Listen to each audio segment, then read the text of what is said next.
We will undoubtedly see many travelers returning to the U.S. with Zika. There are about 40 million people who travel from the U.S. to Zika-affected areas each year. Many of those will come back with Zika. If it's like dengue and chikungunya in the past, we will see hundreds or thousands of travelers returning to the U.S. And unfortunately, some of those individuals will be pregnant women. The hearing comes with some very bad news breaking as well. Brazil's Ministry of Health is confirming today 3 deaths related to Zika. And the last one happened in April. And the virus has now been linked to an eye abnormality that can cause blindness in babies born with that disease you keep hearing of, microcephaly. I want to get some of the straight answers on what these risks are with Dr. Sanjay Gupta, who joins me live. Sanjay, thank you so much. You know, up until now, I was prepared to ask you questions about the spread of Zika here in the United States, and I will get to that. But then this morning, the news of these 3 deaths in Brazil, and these were not babies, these were grown-ups, these were adults with Zika. Is this a new risk that we're just learning about, that it's now deadly? No, I don't think so. I think, what we've been hearing all along is the vast majority of people who get this infection are going to have little or no symptoms. And when I say vast majority, I mean 80% of people. There are some people who it's going to be riskier in. It could be people who have underlying illness. It could be people whose immune systems are suppressed.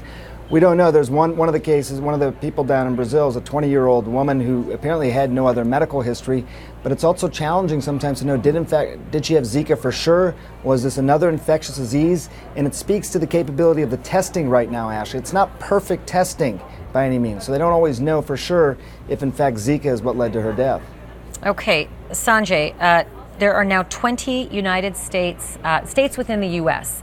that have reported the presence of Zika. And you just heard that testimony on Capitol Hill saying tens of thousands of people are going to and from infected areas all the time. We may not have mosquitoes because it's winter right now in a lot of the U.S., but that's going to change. And with 20 states affected right now, and almost certainly more states are going to be affected with those kinds of travels, how concerned should Americans be, and not just for pregnant women, for everybody?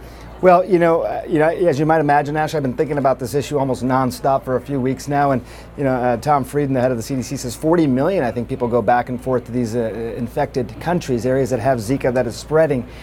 Here's what I would tell you is that I think we're going to see cases of Zika probably in every state in the country for that very reason. But those are people, most of them are people who are going to these countries where Zika is spreading and then bringing it back into their system, bringing it back in the United States.